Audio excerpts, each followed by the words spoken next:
So guys, आज के lecture में हम देखेंगे मूव कंस्ट्रक्टर के बारे में। ये मूव कंस्ट्रक्टर क्या होता है, ये आज हम जानेंगे। देखिए, इसके पहले जो लेक्चर था, इसके लेक्चर में हमने ये देखा था कि आर वैल्यू क्या होता है, हम आर वैल्यू रेफरेंस किस तरह से ले सकते हैं। इस तरह हमने देखा था कि हम आर वैल्यू इसका रेफरेंस किस तरह ले सकते हैं। ठीक है, आज के लेक्चर में हम देखेंगे ये मूव कंस्ट्रक्टर क्या होता है और इसका यूज़ क्या है। देखिए, आपने ऑलरेडी इसके बारे में पढ़ा होगा, ये कॉपी कंस्ट्रक्टर, ये डीप कॉपी क्या है, शैलो कॉपी कैसे हम क्रिएट करते हैं। तो अगर आपको ये नहीं पता है तो मैं आपसे रिक्वेस्ट करूंगा, सबसे पहले आप ये सीख लें, ये डीप कॉपी क्या होता है, कॉपी कंस्ट्रक्टर क्या होता है। फिर भी मैं एक बार आपको रिवाइज करा देता हूँ। देखिए, सबसे पहले हम क्रिएट करेंगे एक क्लास। मान लीजिए इस क्लास का नाम देते हैं हम टेस्ट, और इसके अंदर कुछ पब्लिक वेरिएबल्स बना लेते हैं। मान लीजिए मैं कोई पॉइंटर क्रिएट कर रहा हूँ इंट स्टार ptr, और इसके साथ में एक पैरामीटराइज कंस्ट्रक्टर इनिशिएट कर रहा हूँ। मान लीजिए टेस्ट, इसके अंदर एक कोई इंटीजर आता है x, और इसके अंदर हम सबसे पहले एक स्टेटमेंट लिख देंगे, पैरामीटराइज कंस्ट्रक्टर कॉल्ड।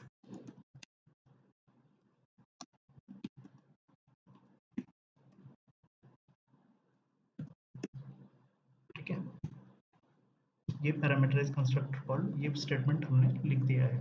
ठीक है, अभी मैं पैरामीटराइज कंस्ट्रक्टर में इस पॉइंटर के अंदर ये जो x है इसको असाइन कर दूंगा। तो मान लीजिए मैं कुछ इस तरह से ptr यहाँ पे डायनेमिकली एक न्यू मेमोरी एलोकेट कर देते हैं, न्यू इंट, उसके बाद star ptr is equal to x। ऐसे भी हम लिख सकते हैं या फिर हम ऐसे भी लिख सकते हैं, कोई भी मेथड ओके। ठीक है, हमने कुछ इस तरह से एक्सपोर्ट कर दिया है ptr के अंदर। ठीक, अभी हम क्रिएट करेंगे कॉपी कंस्ट्रक्टर। देखिए, मैं ये समझ के चल रहा हूँ कि आपको कॉपी कंस्ट्रक्टर क्या है ये ऑलरेडी पता है। तो यहाँ पे मैं कॉपी कंस्ट्रक्टर क्रिएट करूँगा डीप कॉपी बनाने के लिए। मान लीजिए सबसे पहले हम कॉपी कंस्ट्रक्टर के लिए कॉन्स्ट टेस्ट एम्परसेंड, मान लीजिए इसका नाम देते हैं ओबीजे।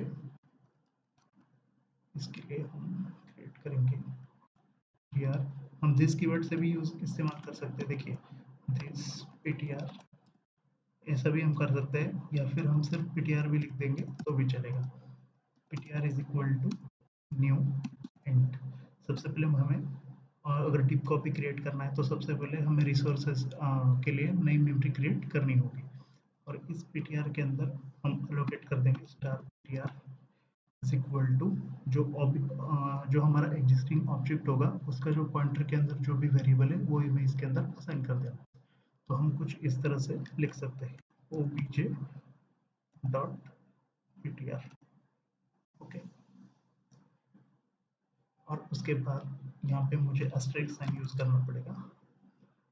ठीक है, अभी यहाँ पे मैंने सबसे पहले देखिए यहाँ पे मैंने क्रिएट किया है एक डायनामिकली मेमोरी, और उसके बाद हमने ptr के अंदर असाइन कर दिया है जो भी obj ptr के अंदर प्रेजेंट है। अब पता नहीं एरर क्यों दिखा रहा है, star ptr int star value of int star cannot be assigned to any type of int। जो मुझे समझ में नहीं आ रहा है ये ऐसा क्यों हो रहा है। मैंने तो सही से किया है, teams const test ampersand O B J. चलो एक बार रन करके देख लेते हैं कि एग्जैक्टली एरर क्या है। देखिए, कोई एरर नहीं था, वो अब एरर वापस से चला गया, कोई दिक्कत नहीं। देखिए, तो इस तरह से हमने कॉपी कंस्ट्रक्टर क्रिएट कर लिया है, और ये पैरामीटराइज कंस्ट्रक्टर है वो भी क्रिएट कर लिया है। अब यहाँ तक तो सब पता है। देखिए, अगर इसके अंदर मैं अगर मेन फंक्शन क्रिएट करूँगा, मान लीजिए एक मेन, चलो सबसे पहले अगर हमें मैं एक वेक्टर भी ऐड कर लेता हूँ, इंक्लूड वेक्टर। मान लीजिए मैं एक वेक्टर क्रिएट कर रहा हूँ टेस्ट टाइप वाला। ये जो वेक्टर होगा ये होगा टेस्ट टाइप वाला, इसका नाम मैं दे देता हूँ वी। और इसके अंदर ओके, उससे पहले हम कुछ ऑब्जेक्ट्स क्रिएट कर लेते हैं। तो मान लीजिए टेस्ट का मैं ऑब्जेक्ट क्रिएट कर रहा हूँ टी1। टी1 के अंदर मैं कुछ वैल्यू असाइन कर रहा हूँ 10। हम एक और ऑब्जेक्ट क्रिएट कर लेंगे टेस्ट 2। इसका नाम इसके अंदर हम असाइन कर देंगे 20। ठीक है। अभी मैं पुशबैक की मदद से वेक्टर के अंदर ये ऑब्जेक्ट्स पुट करूंगा। डॉट पुशबैक, इसके अंदर मैं पुट कर दूंगा टी1 और वी डॉट पुशबैक टी2। देखिए कुछ इस तरह से मैंने वेक्टर के अंदर ये ऑब्जेक्ट्स पुट कर दिए। अभी इस प्रोग्राम को रन करके हम देखते हैं कि एग्जैक्टली हो क्या रहा है। यहाँ पे मैं डिस्ट्रक्टर क्रिएट करना भूल गया, एक्चुअली मुझे क्रिएट कर देना चाहिए। तो यहाँ पे देखिए parameter is constructor called, parameter is constructor called. Actually मुझे यहाँ पे स्टेटमेंट लिख देना चाहिए था, वो मैंने नहीं लिखा। तो मैं यहाँ पे पहले स्टेटमेंट लिख देता हूँ कॉपी कंस्ट्रक्टर कॉल्ड, ताकि आपको पता चल जाए कि कॉपी कंस्ट्रक्टर कैसे कॉल हो रहा है। देखिए यहाँ पे कॉपी कंस्ट्रक्टर ऑलरेडी कंस्ट्रक्टर लिखा हुआ है। चलिए पिछली बार हमने डिस्ट्रक्टर नहीं क्रिएट किया था, वो भी हम क्रिएट कर देते हैं। इसके लिए डिस्ट्रक्टर अगर हमें क्रिएट करना है तो कुछ इस तरह से क्रिएट करना होगा। सबसे पहले तो मैं कुछ स्टेटमेंट कॉल कर लूंगा यहाँ पे डिस्ट्रक्टर कॉल।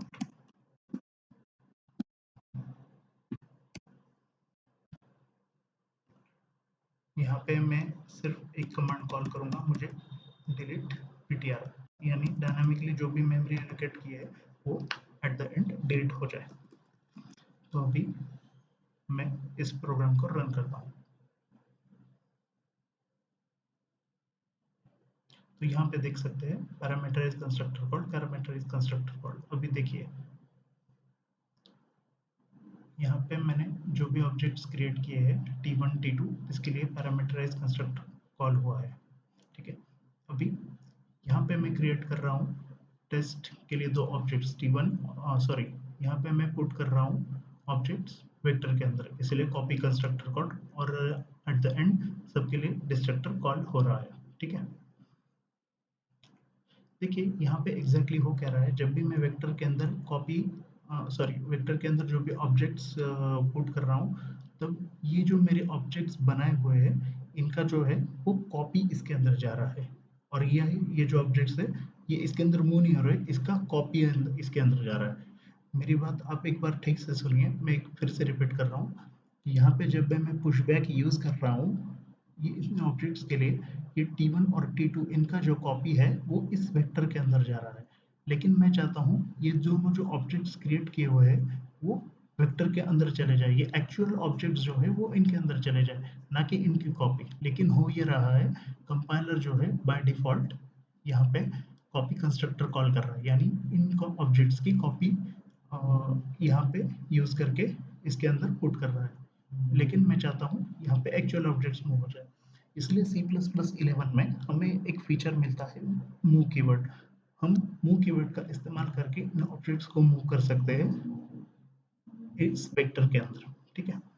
लेकिन इसके लिए हमें मूव कंस्ट्रक्टर भी क्रिएट करना होगा। अब हम देखते हैं कि मूव कंस्ट्रक्टर हमें किस तरह से क्रिएट करना होता है। तो मान लीजिए मैं यहाँ पे मूव कंस्ट्रक्टर क्रिएट करता हूँ। प्रोसीजर बिल्कुल वैसा ही है, बस थोड़े बहुत हमें चेंजेस करने हैं। बिल्कुल देखिए, हमें यहाँ पे सबसे पहले टेस्ट लिखना है, उसके बाद टेस्ट।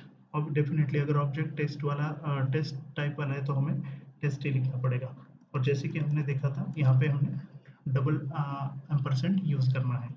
यहाँ पे मैं सेम नाम दे देता हूँ ओबीजे, आप कुछ भी नाम दे सकते हैं। और इसके अंदर देखिए डीप कॉपी के लिए हमें मेमोरी रिसोर्स क्रिएट करना पड़ा था, यानी सेपरेटली मेमोरी एलोकेट करना पड़ा था। लेकिन यहाँ पे हम वैसा नहीं करेंगे, हम डायरेक्टली असाइन करेंगे पीटीआर को। जो भी हम ऑब्जेक्ट लेंगे उसके अंदर जो भी मेमोरी रिसोर्सेज है उसको ही हम डायरेक्टली पॉइंट करा देंगे। तो कुछ इस तरह से हम इसको पॉइंट करा देते हैं। यानी अभी सिचुएशन ये है, ये जो ऑब्जेक्ट यहाँ पे जो हम ऑब्जेक्ट ले रहे हैं उसका जो पॉइंटर है और हमारा जो नया क्रिएट होने वाला ऑब्जेक्ट उसका जो पॉइंटर है, दोनों एक ही मेमोरी रिसोर्स को पॉइंट हो जाएंगे। लेकिन अब जब मैं मुझे यहाँ पे मूव कराना है तो ये जो पुराना जो हमारा ऑब्जेक्ट था उसका जो पॉइंटर है हमें नल के लिए असाइन करना होगा। ये सब ऑलरेडी डीप कॉपी और शैलो कॉपी में इसके बारे में सब इंफॉर्मेशन है। अगर आपको कॉपी कंस्ट्रक्टर क्या है, ये डीप कॉपी क्या है और शैलो कॉपी क्या है, अगर ये नहीं पता है तो आपको ये कंसेप्ट ठीक से समझ में नहीं आएगा। मैं चाहता हूँ कि आप इसके बारे में ठीक से पढ़ें, कॉपी कंस्ट्रक्टर में डीप कॉपी या शैलो कॉपी क्या होता है इसके बारे में आप ठीक से पढ़ें, तभी ये कॉन्सेप्ट आपको समझ में आएगा। तो जैसे ही यहाँ पे ये हमारा जो नया ऑब्जेक्ट है उसका पॉइंटर एग्जिस्टिंग ऑब्जेक्ट के पॉइंटर से पॉइंट कर रहा है, यानी मेमोरी रिसोर्स को पॉइंट कर रहा है। हम इसको असाइन कर देंगे ऑब्जेक्ट डॉट पीटीआर को नल पीटीआर से, यानी हमने जो भी सेफली जो भी मेमोरी रिसोर्स था इसको मूव करा दिया। ठीक है, अभी यहाँ पे हमने रिसोर्सेज जो है उसका जो ओनरशिप था उसको ट्रांसफर करा दिया है। ठीक है, मैं आपको एक डायग्राम से भी इसको समझाऊंगा, फिलहाल के लिए आप सिर्फ यहाँ पे ध्यान दीजिए। यहाँ पे ये कंफर्म कराने के लिए कि मेमोरी रिसोर्स किस तरह से कॉल हो रहा है, तो मैं आपको यहाँ पे लिख देता हूँ मूव कंस्ट्रक्टर कॉल्ड।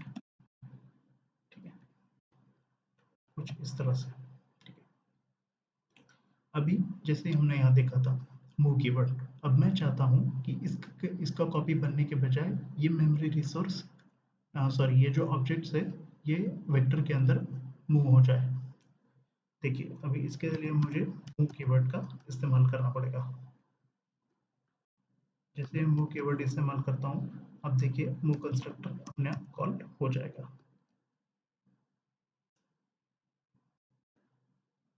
जब भी हम मूव कंस्ट्रक्टर यूज करते हैं तो आपको नो एक्सेप्ट कीवर्ड यूज करना रिकमेंडेड है। ठीक है, तो मैं इस कोड को सेव कर लेता हूँ और देखते हैं कि अभी इस बार कौन सा कंस्ट्रक्टर कॉल होता है। तो यहाँ पे आप देख सकते हैं मूव कंस्ट्रक्टर सक्सेसफुली कॉल्ड। देखिए पिछली बार जब कॉल हुआ था वो था कॉपी कंस्ट्रक्टर, इस बार हमारे यहाँ कॉल हुआ है मूव कंस्ट्रक्टर। अभी हम ये क्यों इस्तेमाल करते हैं और ये मूव कंस्ट्रक्टर में हमने ये एग्जैक्टली क्या किया, ये मैं आपको एक डायग्राम से समझाता हूँ। चलिए मैं एक काम करता हूँ, पेड़ से आपको अच्छे से समझ में आ जाएगा। देखिए सबसे पहले हमने एक ऑब्जेक्ट क्रिएट किया था, मान लीजिए इसका नाम है सपोज T1। मैं इसका नाम दे देता हूँ T1। अभी इसके अंदर एक मेमोरी अलोकेट किया गया है, इसको मैं ओके। ठीक है, इसके अंदर हमने ptr नाम से एक पॉइंटर क्रिएट किया था। ठीक है,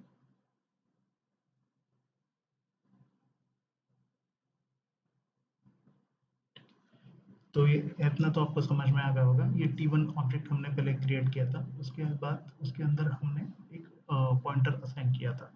उसके बाद हमने क्या किया, हमने दूसरा ऑब्जेक्ट बना लिया। ठीक है, जिसका नाम था T2। इसका नाम मैं दे देता हूँ T2। तो देखिए सबसे पहले मैं आपको ये दिखाना चाहूँगा कि देखिए जब हमने T1 ऑब्जेक्ट क्रिएट किया था तो उसके अंदर हमने जो भी पॉइंटर है उसको 10 वैल्यू दे दी थी। ठीक है, तो मान लीजिए कि यहाँ पे कोई मेमोरी रिसोर्स है और उसके अंदर 10 वैल्यू है, तो यहाँ पे जो पॉइंटर है ये पॉइंट कर रहा है इसको। जब हम देखिए मूव कंस्ट्रक्टर के लिए कोई कॉपी क्रिएट कर रहे हैं तो यहाँ पे एक ऑब्जेक्ट क्रिएट होगा T2। तो मान लीजिए उसके अंदर यहाँ पे एक पॉइंटर क्रिएट होगा, मान लीजिए इसको, इसके अंदर भी एक पॉइंटर होगा।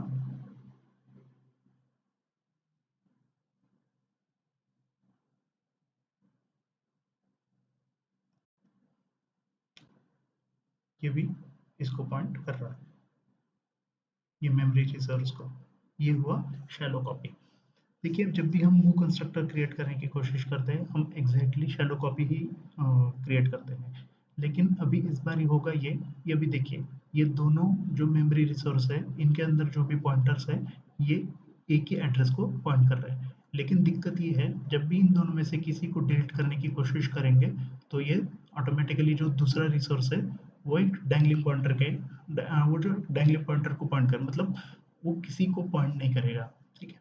लेकिन हम मूव कंस्ट्रक्टर के अंदर आप देखेंगे कि हमने यहाँ पे दूसरा जो पहला वाला जो हमारा ऑब्जेक्ट का जो पॉइंटर था, उसको हमने नल ptr को असाइन कर दिया है। यानी इसको यहाँ से हटा के इसको हम यहाँ से हटा देते हैं और हम पॉइंट इसको नल ptr को पॉइंट करेंगे। नल, यहाँ पे मैं सिर्फ नल लिख देता हूँ। देखिए, इस पॉइंटर को हमने असाइन कर दिया नल को, और इस पॉइंटर को हमने असाइन कर दिया इस मेमोरी एड्रेस को, ठीक है। तो इसे कहते हैं हमने मेमोरी रिसोर्सेज चुरा लिए, यानी मेमोरी रिसोर्सेज आर स्टोलन। अब डीप कॉपी में क्या होता था, हम हमें एक सेपरेट मेमोरी क्रिएट करना पड़ता था और उसके अंदर वो जो वैल्यू है वो पुट करना पड़ता था। लेकिन यहाँ पे हमने शैलो कॉपी क्रिएट किया और साथ ही साथ हमने ओनरशिप जो है वो भी ट्रांसफर करा दिया, ठीक है। तो ये था मूव कंस्ट्रक्टर के बारे में। अब देखिए, यहाँ पे मूव, अगर मूव का देखिए, यहाँ में मैंने ऑब्जेक्ट मूव कर दिया है, लेकिन मूव करने के बाद इसका कोई गारंटी नहीं है कि अभी ये ऑब्जेक्ट एक्सेसिबल रहेंगे नहीं रहेंगे। देखिए, अगर मैं इस ऑब्जेक्ट को अगर एक्सेस करने की कोशिश करता हूँ, मान लीजिए T1, मैं अगर ट्राई करता हूँ T1 का जो पॉइंटर है उसको प्रिंट कराने की, तो देखिए हमें क्या वैल्यू मिलता है, T1 डॉट ptr। मान लीजिए मैं प्रिंट कराने की कोशिश करता हूँ, तो देखिए हमें एक अनडिफाइंड बिहेवियर देखने को मिलेगा।